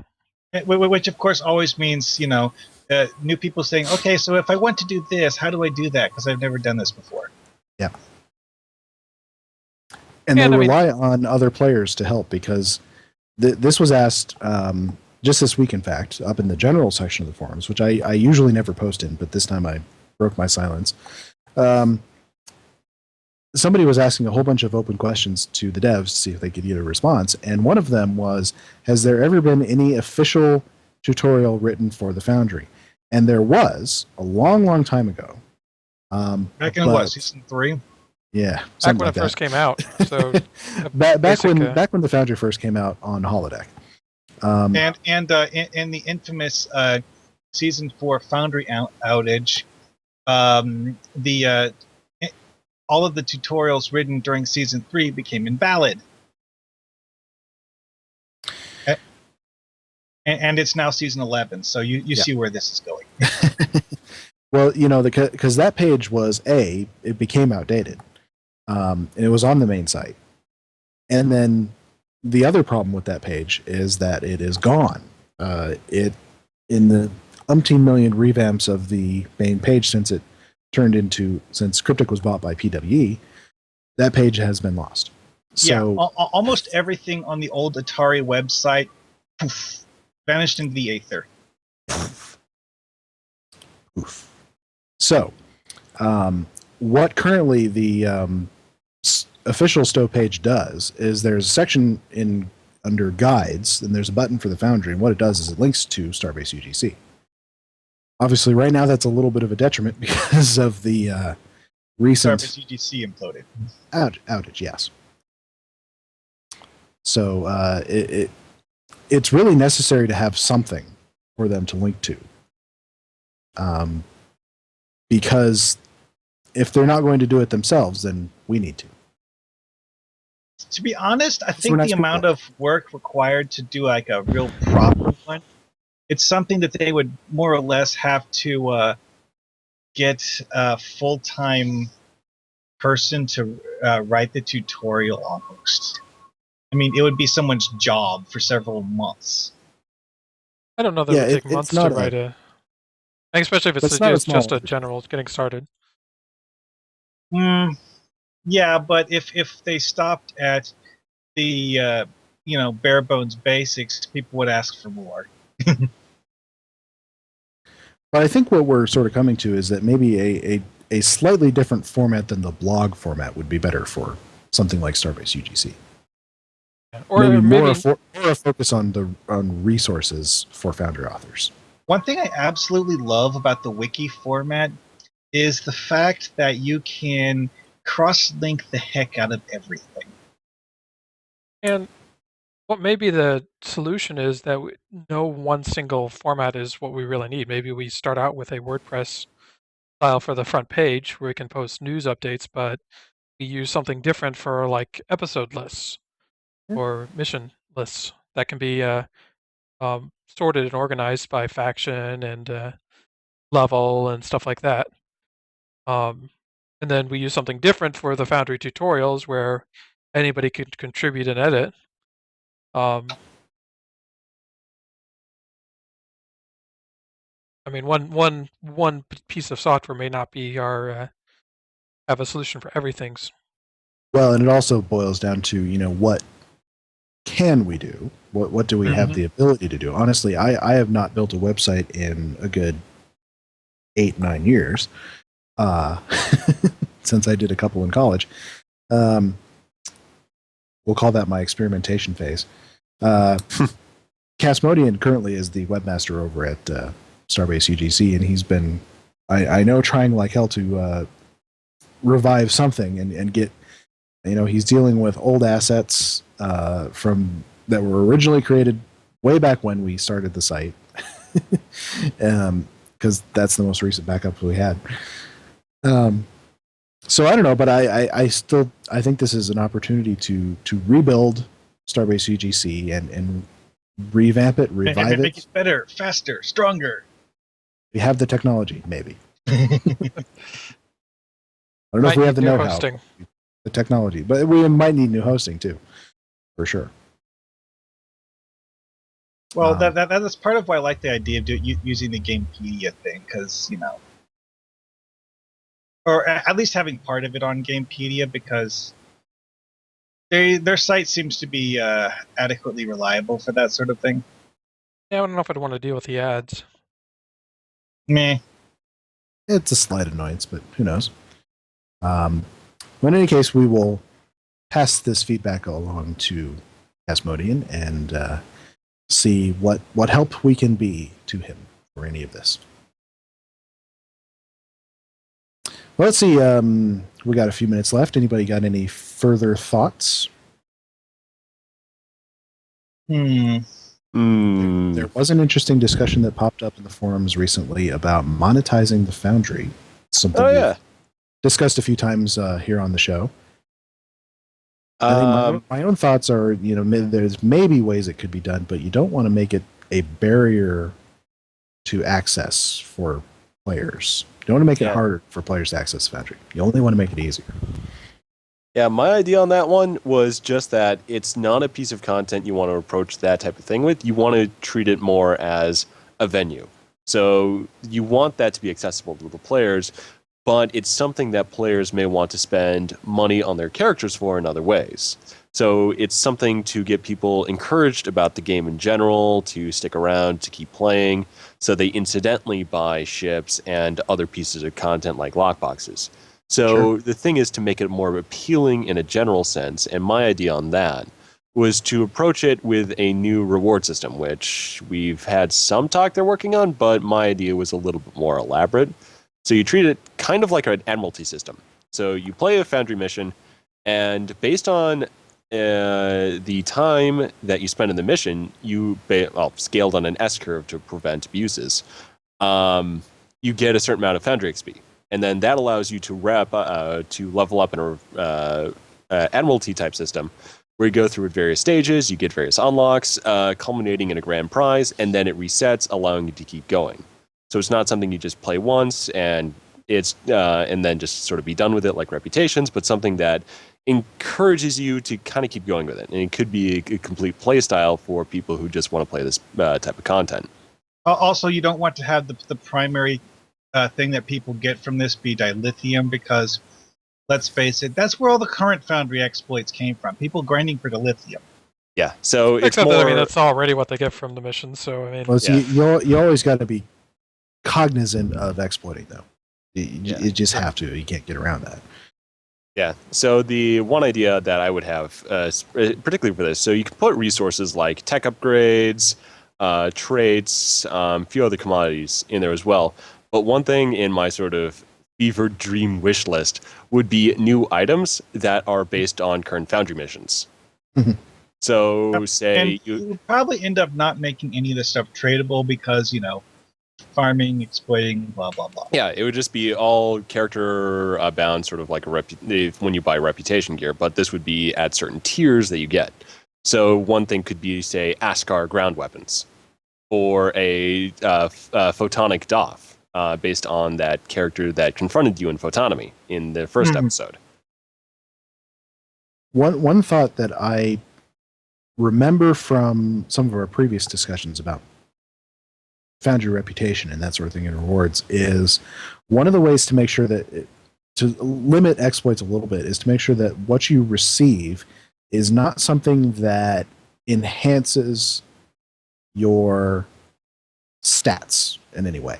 So Yeah. cosmetic items, like That would so be what good. if you were to, one of the rewards was something that you could attach to a Starfleet phaser rifle that made it look like the Mark I version without all the hollow stuff on it. Yeah. You could attach it to any level phaser rifle, and it'll look like the one you want it to look like. Well, one thing that Sutherland mentioned in the forum thread about this is giving people the ability to fly the generic race ships. Yeah, someone I think suggested like a special lockbox that you could only get by playing Foundry missions, and in it would be like the generic ships. To be honest, though, I don't some of think those are kinda Cryptic cool is looking. actually going to go for the idea of like making them actual flyable ships. But Well, the if prob- you were to do a Foundry rep They're not system, quite up to the modeling standards of some of Yeah. the newer stuff. It's like the old Romulan ships. yeah. Well, what I was getting at here, though, is that they could maybe create like hollow emitter devices that don't break, that you could use to make your ship look like. Well, we one have of this those. cosmetic ship slots now. Yeah, you could do a new That- ship skin. Yeah, a ship skin.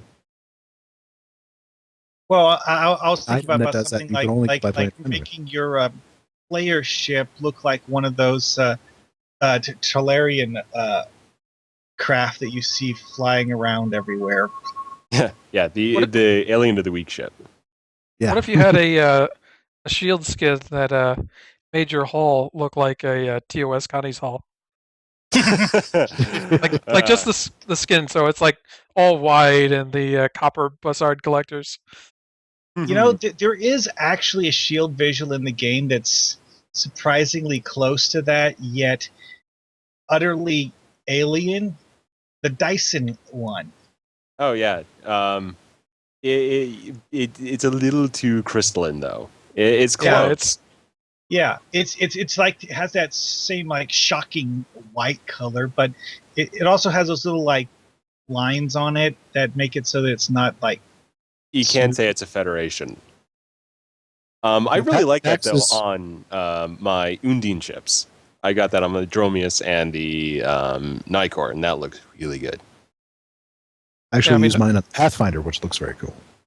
I don't And one know of what the kind of- previous shows, you guys got to see the results of sticking it onto a Tulwar. Wait, not Tulwar, but Kopesh.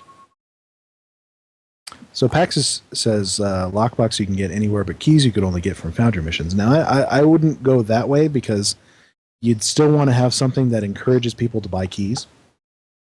So in that way, it's a little bit of a monetization thing. Well, I actually kind of find this amusing because see, the idea here is that you earn a special sort of lockbox key to open a special type of lockbox by playing Foundry missions. Maybe it's like their daily reward or something. So I think, I mean, I am of the opinion that attempting to directly monetize the Foundry, like doing Foundry lockboxes or stuff like that, I don't think the devs would go for it, A, and B, I don't think it would ever generate enough revenue Yeah. to be Yeah. worth the cost of implementing the system to begin with. Yeah, and that's a problem. And that's why I'm thinking that you want to have something that first encourages the appeal of the Foundry, so it becomes one of those features that can be considered a little bit more meaningfully. So first we sort of need to build up the Foundry. Then we might be, at some future point, consider other ideas, but first we sort of need to get a little bit more development on it. The only thing I can think of that would be like reasonably good for a way of charging, I guess is not really the right word for it, but it's close enough. For Foundry content is like Foundry feature packs that have stuff like the Canadian ice caves from Champions Online. Yeah, Thing is, though, I'm not sure they would go for that simply because of the fact that importing assets from Champions Online would be a lot of work for the devs. Yeah, and I don't think the sales would be enough. I don't think there's enough. No, they will only ever appeal to authors. Yeah, and I've all also 6 of us. played around with Project Spark, the Microsoft game building. Game building game, that might be the best way to put it. So it's essentially just sort of a game based around a Foundry-like asset. And the way that game sells itself, it's free to play, but you buy item packs. And the reason I never got into that, one of the big reasons, is just because you could earn that stuff through gameplay, or you could buy it. And for me, it wasn't. It takes forever, and it was just so inaccessible that there was maybe something I could do if I had the whole asset pack. But with what I had to start out with, it's like, yeah, I can kind of do something a little bit like Fable, but that's it. I'm not really that invested in this.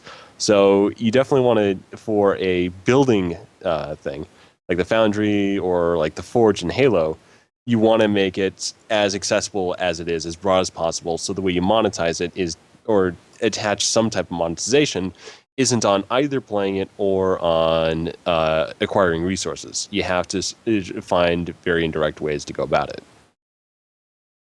Well, I think the two things that I mentioned the last time this argument came up is that, like you said, it would be better to build up the Foundry first and start making the Foundry more visible, making it easier to access, and making it, essentially attracting more people just through that. And then you figure out some other stuff like rewards. And there's two things that I think are essential to that. The first is a better search interface. Yes. The top 3 thing has been fantastic, but that's only one entry point to the Foundry. The other is obviously the main search, and we need a much better version of that, which we have talked about ad nauseum. The other one is some kind of in-game tutorial that when you hit 10 or 11 or whenever Foundry access turns on, there needs to be a little quest that pops up that says, this is what the Foundry is, this is how you find missions. Whatever up to that campaign we were doing to make a Zulu our Foundry rep. Did you have a whole script written up or something? I did. I was bored one day and that discussion was going on. I was like, I wrote a little campaign commercial for Captain Sulu, campaigning to be our Foundry rep. Well, one thing that occurs to me about this whole system is that back when I was a new player, my first exposure to the Foundry was when I opened up the in-game journal and just started clicking on random buttons because I was curious what all the buttons in the interface did. Unfortunately, not everyone's going to do that. And so I think you need someone to somebody needs something that to lead was there. How I found how you can look up Foundry missions is by experimenting and looking the hard way. I mean, I realized the Foundry existed from looking at the login screen where it has the little buttons for regular login, and then there's this other button that says Foundry, and I wonder what happens if I click on that button. Click. Yeah. One thing that I've seen, when I can sort of personally attest to for how people are getting into the Foundry, is that my first mission, Gemini, I it might actually be one of the first Foundry missions people see in the game, just because it's accessible at any level. And I placed it at Regulus because that sort of made sense to me at the time, but there is a mission that takes place there. And a lot of the reviews I get on that one are from first-time players who really don't know anything about the Foundry and just clicked They on... had no idea what they were clicking on. Yeah, so I had one of my, I don't want to call it my favorite review, but one was just like, this is not the mission I was looking for, because they were looking for something else. And other people saying, it's my first time, I don't really know, but I liked it.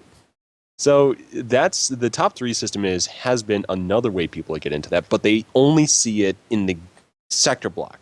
They don't necessarily know how to search for missions after that. They might investigate, but there's still a lot of non-cohesive bits. I don't usually assume anything will be simple because I don't know anything about making games, but I think having a little tutorial quest would be fairly simple. Yeah. It just pops up, it tells you go through a few dialogue windows, it shows you where everything is and how to access it, and then it's done. Yeah, because we've had that a few times for Reputation. And every new system we get something like that now. Mm-hmm. So it's been kind of hinted at for a while now that Cryptic may be looking at revamping the mission journal, which I would hope would include I've heard that a few times. Foundry search. And really, I mean, I've been saying it quite a few times. The whole mission journal is in pretty bad need of some revamping. Yeah. Well, we know they've got a lot of stuff planned for the rest of the year, beyond the stuff we know about for 11.5. We don't know what all of it is yet, but I think we can guess probably there's an expansion coming. I think that's a reasonable guess. We know there's something. I think it's pretty much confirmed at this point. This, what is it, 5.5.12 thing? Yeah. Or 5.5.16? Yeah, which is either going to be... It's going to be some kind of announcement, that's my guess. Yeah. So there could be these things coming, because they usually take the times when they add a bunch of content, usually they also take the time to improve something. You know, whether it be revamp a couple of missions or the skill revamp that's coming, that's also coming with, you know, a big content patch. And we had the trait revamp too recently. Yeah. So I think the mission journal will get its time in the sun. Yeah, that 5.5 thing makes me really curious, simply because of the fact that it's hinted as being something that's set in the past. It could be a sector block. My thought, like crazy expansion speculation, it's either something completely different, or it could be a small sector block that's set in the past. So you go through a temporal gateway, and you can tool around in, say, the Alpha Quadrant as it would be in the TOS or the Enterprise era. I think that'd be fun. Don't forget your ship holometers. And then we get our T6 Connie. Yeah. Yeah, and we have the T6 Connie, and what would except also it's be our ship with the holometers. Yeah, it would be interesting though if we had that sort of offset sector block. Either it could be past, could be future, or whatever. If we got Foundry doors in there, that would be fun. Actually, I think if they were going to do like the temporal thing, they wouldn't have us actually flying around in the past. But we're cloaked. Looking at this sort of like charts of the time stream. Yeah. But anyway, we're up against our time limit, so that'll be it for this evening, gentlemen. Dragoon, if you want to put up our contact info. Okay. And Duncan, I totally got you on the contact info now. Am I written in crayon? Not quite. Oh. In blood. Erasable marker? It's just a big whiteboard is what it is. Yeah, not even my name on the door yet. All right. We can be reached by email at foundryroundtable@live.com. We are also on Twitter at foundryroundtab. Dragoon can be reached at Dragoon1701. Duncan can be reached at Gorgonops_SSF. Mark can be reached at Markhawkman. I can be reached at Greendragoon. All right, well, we will say good night. Good night. Good night. Night, good.